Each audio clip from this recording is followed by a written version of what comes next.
Assalamu alaikum, dear student.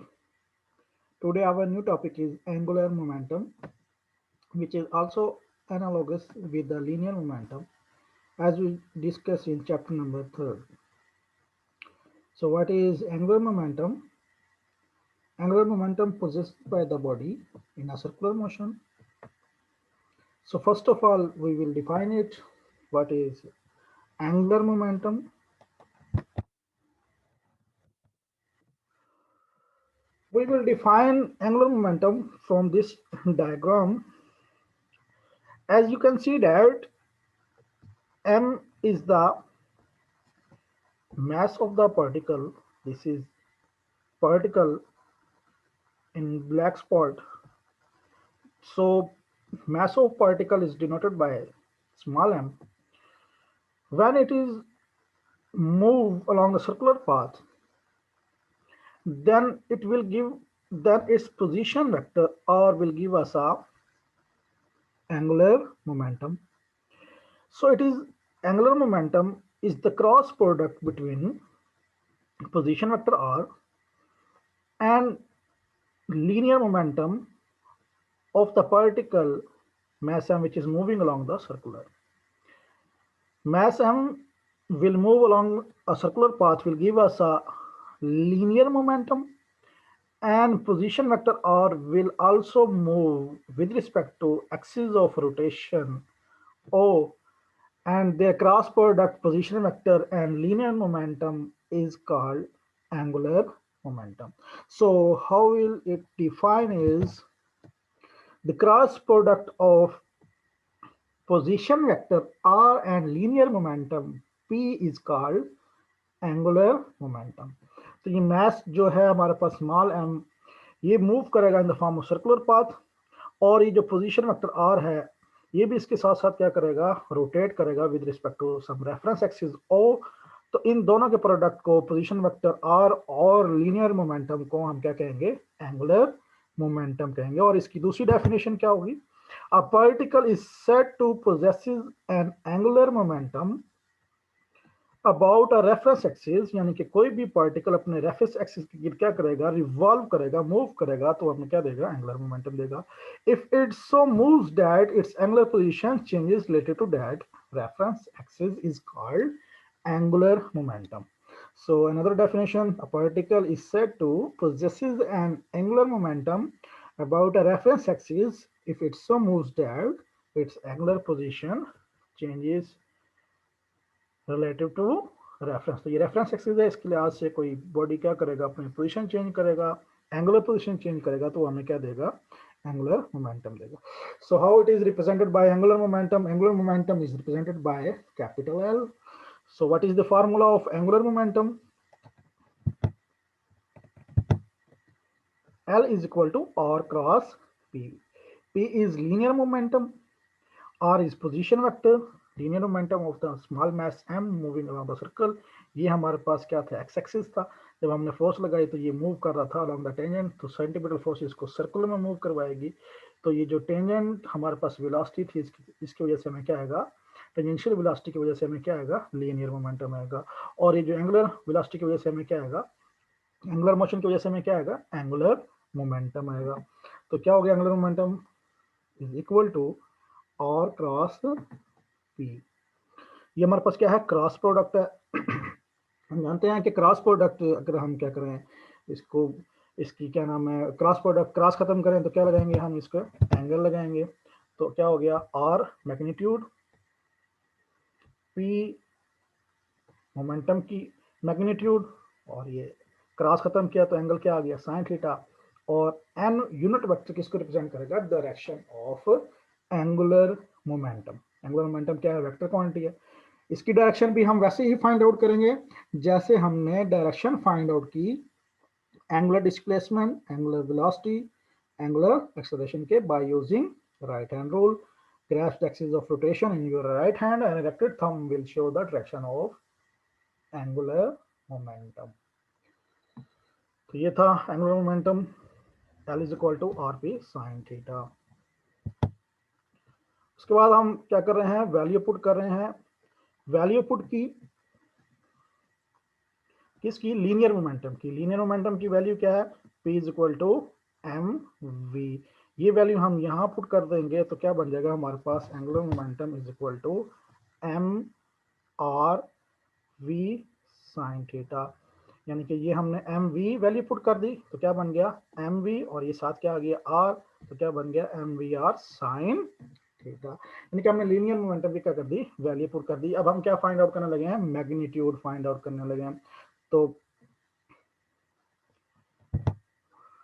we know that since the angle between radius and v is 90 degree, तो angle किसके दरमियान, position vector और किसके दरमियान, linear velocity के दरमियान, ये दोनों आपस में क्या है, परपेंडिकुलर है। क्योंकि वेलोसिटी क्या होती है, टेंजेंशियल वेलोसिटी लेते हैं, टेंजेंट अलॉन्ग टेंजेंट होती है। तो एंगल रेडियस यानी कि पोजीशन वेक्टर के दरमियान और टेंजेंशियल वेलोसिटी के दरमियान एंगल कितना बनेगा, 90 बनेगा। तो हम जब साइन 90, ये 90 की वैल्यू हम किस इक्वेशन में पुट करेंगे, इस इक्वेशन में पुट करेंगे तो क्या बन जाएगा, L is equal to M R V sine 90।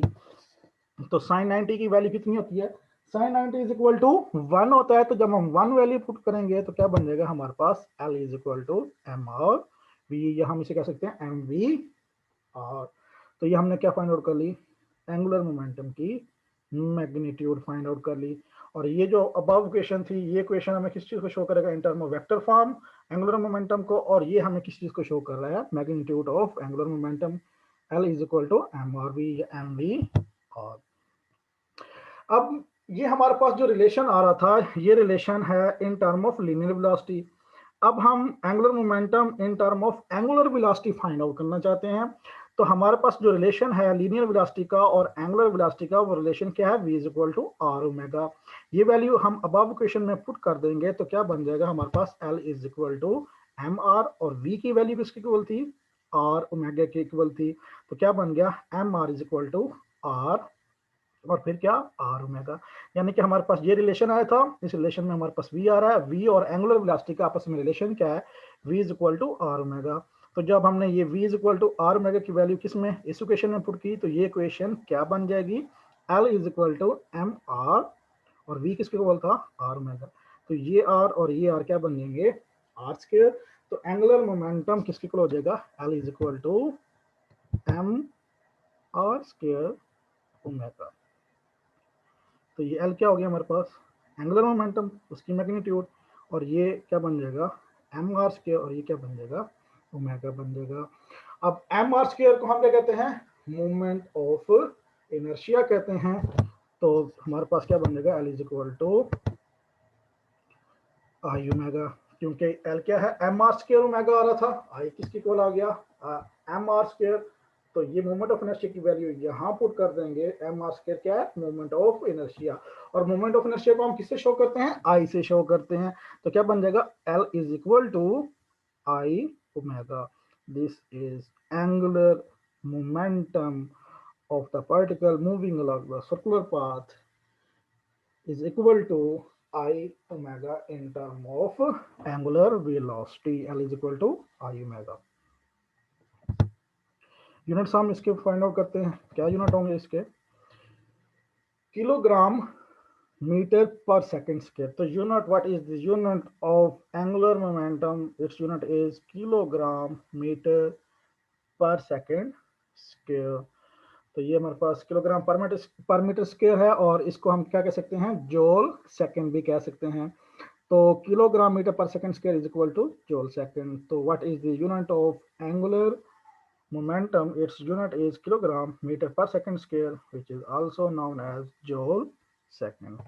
तो अब हम फाइंड आउट करेंगे angular momentum in case of rigid body. तो नेक्स्ट हमारा टॉपिक, यानी कि हम इसकी एक्सप्लेनेशन करने लगे हैं। In case of rigid body, we know that rigid body क्या होती है, compose of large number of N particle. यानी कि अगर हमने किसी भी रिजिड बॉडी का एंगुलर मोमेंटम कैलकुलेट करना है तो हम उस बॉडी को क्या करेंगे, small number of large number of small particles में क्या कर देंगे, डिवाइड कर देंगे। तो हम हर पार्टिकल का एंगुलर मोमेंटम कैलकुलेट करेंगे। तो जब हम हर पार्टिकल का एंगुलर मोमेंटम कैलकुलेट करेंगे, उसको सम करेंगे, तो हमारे पास क्या आ जाएगा, होल रिजिड बॉडी का एंगुलर मोमेंटम आ जाएगा। तो ये हमारे पास क्या है, रिजिड बॉडी है, जिसको हम किस में डिवाइड करेंगे, लाइन नंबर और स्मॉल पार्टिकल्स में। तो हम हर पार्टिकल का क्या करते हैं, एंगुलर मोमेंटम कैलकुलेट करते हैं। Angular momentum of the rigid body. Most rigid bodies have different mass concentration at different distance from the axis of rotation. The rigid body is made up of n small pieces of masses. तो ये हमने वो पहले भी discuss किया था। Rigid body क्या होती है? ऐसी बॉडी जिस पर हम फोर्स अप्लाई करें, उसकी जो शेप है वो डीफॉर्म ना हो, या दो यानी कि डिफरेंट मैसेज का जो डिस्टेंस है वो क्या रहे, सेम रहे। तो यानी कि ये हमारे पास जो रिजिड बॉडी होगी ये क्या होगी, कंपोज होगी large number of small pieces. Each small piece of mass within a large rigid body undergoes the small angular velocity about the pivot point. अब कैलकुलेट करते हैं हम इसको, angular momentum of the rigid body.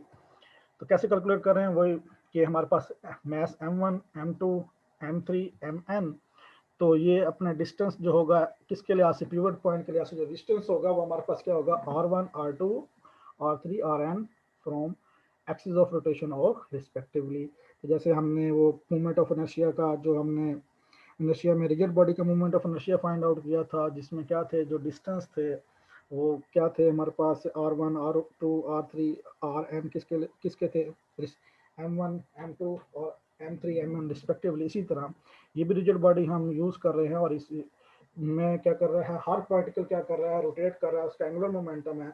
तो हम हर मास का क्या करेंगे, एंगुलर मोमेंटम कैलकुलेट करेंगे डिस्टेंस के लिहाज से। और बॉडी क्या कर रही है, रोटेट कर रही है, तो उसकी जो एंगुलर वेलोसिटी होगी वो क्या होगी, सेम होगी। The magnitude of angular momentum due to mass m1, अब हम वन बाय वन हर मास का क्या कर रहे हैं, एंगुलर मोमेंटम कैलकुलेट कर रहे हैं। तो क्या होगा हमारे पास, L is equal to m1 और 1 स्क्वायर ओमेगा 1। हमने ये प्रूव किया था, L किसके इक्वल होता है, एम आर स्क्वायर ओमेगा। तो एम आर स्क्वायर क्या था, मोमेंट ऑफ इनर्शिया, जिसको हमने क्या कर दिया था, L is equal to I omega. तो आई क्या था, मोमेंट ऑफ इनर्शिया। तो वही मोमेंट ऑफ इनर्शिया की वैल्यू पुट कर दी, तो क्या बन गया, L1 is equal to m1 r1 omega 1। यानी कि ये जो मास m1 था, इसका जो डिस्टेंस था r1 किसके लिहाज से, पिवट पॉइंट के लिहाज से, सेंटर ऑफ एक्सिस के लिहाज से, वो क्या बन गया, r1। तो ये क्या बन जाएगा, m1 r1 स्क्वायर ओमेगा 1। इसी तरह हम क्या फाइंड आउट करेंगे, magnitude of angular momentum due to mass m2 क्या होगा, L2 is equal to m2 r2 का स्क्वायर ओमेगा 2। और हमारे पास रिजिड बॉडी कितने हैं, small message, n small message हैं। तो क्या बन जाएगा, इसी तरह कंटिन्यूस करते जाएंगे। Magnitude of angular momentum due to mn is equal to ln is equal to mn rn square omega. यानी कि हमारे पास ये क्या थे, n मैसेज थे, तो हमने हर मैसेज का क्या कर लिया, एंगुलर मोमेंटम कैलकुलेट कर लिया। तो हम इसको क्या करेंगे, जब सम करेंगे एंगुलर मोमेंटम को, तो हमारे पास रिजिड बॉडी का क्या आ जाएगा, एंगुलर मोमेंटम आ जाएगा। Since the body is rigid, so all the masses rotating with the same angular velocity, तो angular velocity क्या होगी, ये सेम होगी। तो ओमेगा 1 ओमेगा 2 ओमेगा n किसके इक्वल हो जाएगा, ओमेगा के इक्वल हो जाएगा। तो हम कैलकुलेट करते हैं angular momentum of the rigid body. तो कैसे कैलकुलेट करेंगे, total angular momentum is then given by sum कर देंगे, L total is equal to m1 r1 square omega 1 m2 r2 square. तो ये वैल्यू पुट कर दी हमने, और हम जानते हैं कि रिजिड बॉडी के केस में जो एंगुलर वेलोसिटी है वो क्या रहेगी, सेम रहेगी। तो ओमेगा 1 ओमेगा 2 ओमेगा n किसके इक्वल हो जाएगी, ओमेगा के इक्वल हो जाएगी। ये क्यों क्या है, क्यों ये वैल्यू पुट किया, क्योंकि जो बॉडी रोटेट कर रहा था वो सेम एंगुलर, यानी कि रिजिड बॉडी में तमाम पार्टिकल सेम वेलोसिटी से क्या कर रहे थे, रोटेट कर रहे थे। वैल्यू पुट कर दी हमने, m1 r1 square m2 r2 square mn r और ओमेगा क्या आ गया, कॉमन आ गया। और ये हमारे पास क्या हो गया, movement of inertia of the rigid body. ये लार्ज इक्वेशन है, इसको हम स्मॉल में पुट करेंगे। तो क्या चाहिए, L total is equal to ये m i r i square. ये देखो ये वैल्यू चेंज हो रही है, m1 r1 कहाँ तक जा रहे हैं, mn rn। तो ये वैल्यू पुट करने के लिए कहाँ से, एम आई आर आई, यानी कि 1 से कहाँ तक जा रहे हैं, एन तक। तो लार्ज इक्वेशन को किस में कन्वर्ट कर लिया, स्मॉल में, समेशन के फॉर्म में लिख लिया।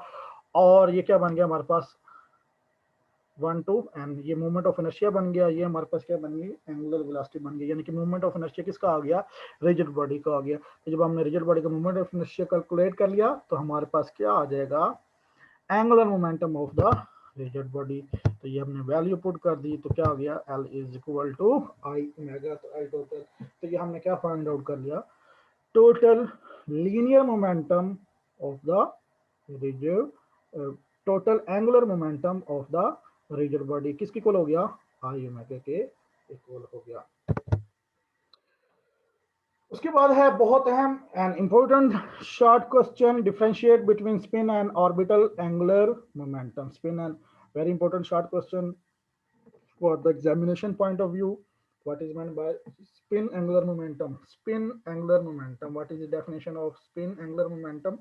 The angular momentum of the spinning body is called spin.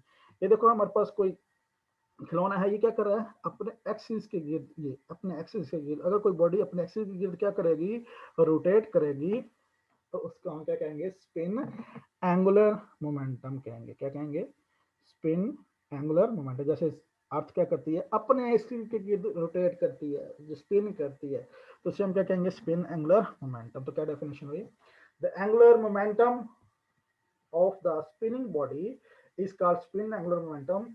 और इसको हम किससे शो करेंगे, एल एस से। एल एंगुलर मोमेंटम और कौन सा, स्पिनिंग का, तो क्या बन गया, एल एस से शो करेंगे। एग्जांपल क्या होगी, स्पिनिंग टॉप। उसके बाद है orbital angular momentum. Angular momentum associated with motion of the body along a circular path. तो ये अपने एक्सिस की गिर्द थी, ये किसकी गिर्द है, ये सर्कुलर पाथ में। तो जैसे इलेक्ट्रॉन क्या करता है, रिवॉल्व करता है around the nucleus in the circular path, इसी तरह उसको हम क्या, उसके पाथ को हम क्या कहते हैं, शेल ऑर्बिटल मोशन कहते हैं।